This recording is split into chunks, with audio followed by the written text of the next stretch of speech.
അടിപൊളി, കൊള്ളാം. വിവാഹം കഴിഞ്ഞ് വരൻ്റെ വീട്ടിൽ കാലുകുത്തിയ നവവധുവിൻ്റെ പ്രസ്താവന ഒന്ന് കേൾക്കണേ. എൻ്റെ പ്രിയപ്പെട്ട പുതിയ കുടുംബാംഗങ്ങളെ, ഈ ഭവനത്തിലേക്ക് മരുമകളായി എന്നെ സ്വാഗതം ചെയ്ത് എല്ലാവർക്കും നന്ദി. പുതുതായി ഒരാൾ കൂടി ഈ വീട്ടിലെത്തിയെങ്കിലും എൻ്റെ സാന്നിധ്യം ഈ വീട്ടിലെ ചിട്ടകൾക്കോ ദൈനംദിന രീതികൾക്കോ ഒരു മാറ്റവും വരുത്തില്ലെന്ന് ഞാൻ ഉറപ്പ് നൽകുന്നു.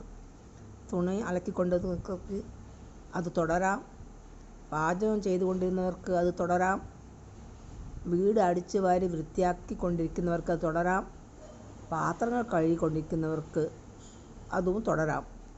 ആരും അവരവരുടെ ഡ്യൂട്ടികൾക്ക് യാതൊരു മാറ്റവും വരുത്തേണ്ടതില്ല കേട്ടോ. ഞാനിവിടെ നിങ്ങളുടെ മകൻ്റെ നേരം പോക്കിനായി പ്രവർത്തിക്കാം, അതുപോരെ?